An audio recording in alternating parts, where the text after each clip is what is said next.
Sra Pictiúr a chuig. Tros Scoile. Pictiúr a hain. I Pictiúr a hain tá tionól ar siúl I gláiste óin. Is é an tábhar tá áfhlé ag an bríomhmhide leis na daltaí ná an Tros Scoile bliain túil. Tá roinnt moltaí ag na daltaí. Tros go páras, tros go dtí an roimh, nó b'éidir tros sciála nollaig ina measc. Má rian an príomhmhide dómh áfach go bhfuil sé ionta costasach dul thar lear. Má gheall ar an gcúlú eacnamaíochta, socraíonn siad fanacht an éireann I mbliana agus dul chuig campa eachtraíochta. Pictiúr a dó. Ní fada go bhfuil na daltaí ag gceann scríbe, campa eachtraíochta Chonamara. Tá lóistín na galíní ar thaobh amháin den chlós agus tá na buacailí ag fanacht ar an taobh eile. Tá beirt fúntóir ina deanta chun súil géir a choimeád orthu dar nóig. Tá gach aine ag súil le clár imeachtaí. Pictiúr a trí. Cuirtear réimse leathan imeachtaí faoin air ar fáil de na daltaí. Mochaíocht, sarfáil, cuirachadóireacht, tródóireacht, drapadóireacht, luachlásaíocht. Ní cala rá nach mbeidh nóiméad le spáráil ag na daltaí.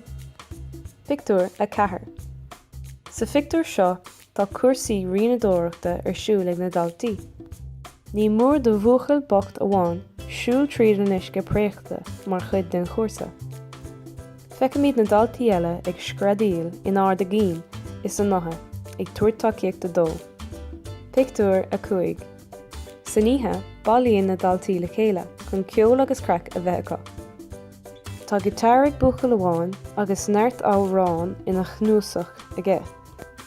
Tá cailín eile ar an mórán agus cé go bhfuil siad gléir spíonta caite canan siad na hábhráin go léir le chéile. Is úntach an deis a scí a ligint. Pictiúr a sé. Sa pictiúr deireanach, chuir an príomhmhide na Scoile fáilte chriúil roimh na daltaí ar a dteacht bhaile dóibh.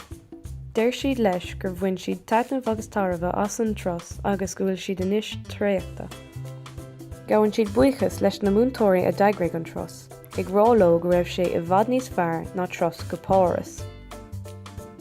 Ceistena. Cad atá á phlé ag na daltaí agus an príomhmhide I Pictiúr a hain. Céir diaid na himeachtaí atá ar siúl I Pictiúr a trí. Cad iad na huirlisí ceol atá le feiceáil I Pictiúr a chuig.